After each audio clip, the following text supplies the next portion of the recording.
In this quick video, we're going to take an in-depth look into the graph editor within After Effects.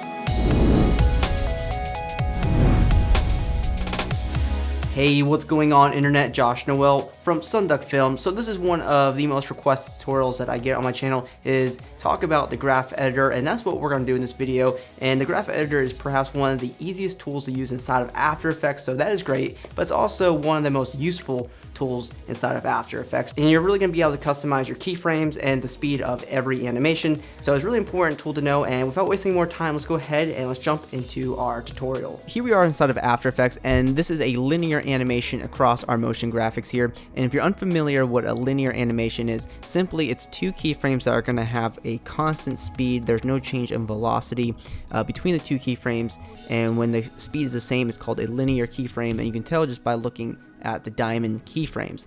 Now, the graph editor is right here, this little icon, and you can see that the speed between the two keyframes are exactly the same as one slope, because it's going to be the same exact speed. So what we can do to change this up is, one, we can select both of our keyframes and hit F9 on our keyboard to make them easy ease keyframes. And now that since both keyframes are selected and we made them easy ease keyframes, you can see that there's a vertice here and the speed is a little bit different. So the title isn't gonna just come on at the same, speed is gonna kind of have a slower start and then build its way up and kind of come to a little slow stop. And we can easily control these vertices by dragging them.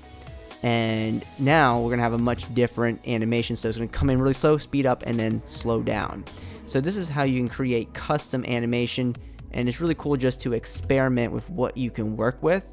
And this is going to bring obviously a lot more detail to your animation rather than having linear animation. And if you want to bring up any set of keyframes within the graph editor, you simply just need to select the parameters that have the keyframes, and you can select these and just make them easy as keyframes. And you have a series of keyframe options here on the bottom that allow you to customize the keyframes without actually having to pull the vertices.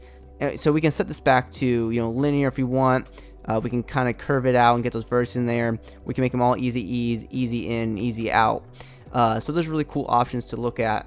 Another window here, which is the choose graph type and options, allows you to select the different types of graphs to look at. So we can look at it from a speed perspective. So it's really up to you how you want to use that. I really like just the value graph. It's a lot easier for me to do that. And simply you do have a few more options of how you can view the graph editor, but simply this is the graph editor in a nutshell. It allows you just to quickly customize the speed of everything, and that's really all there is to the graph editor. Like I said, there's nothing crazy, and we can easily customize an entire animation by using the graph editors. So this is simply this was simply just a really quick tutorial on how to use the graph editor. You can use any parameter. So this was just a quick overview of the graph editor and how easy it is. It's something I get asked a lot on the channel, how to use a graph editor. This is all there is to it.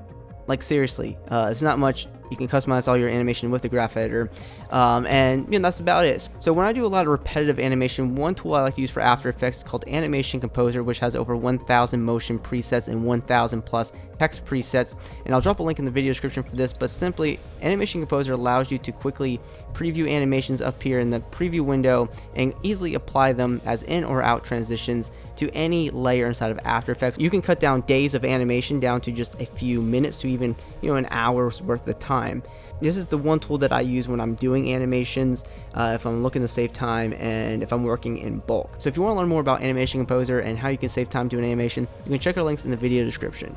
So I hope you enjoyed this After Effects tutorial. If you have not already, be sure to subscribe to our YouTube channel. We post 2 post-production tutorials every single week right here on the channel. You can also hit me up on my social media networks. Those links are in the video description, and always be creating.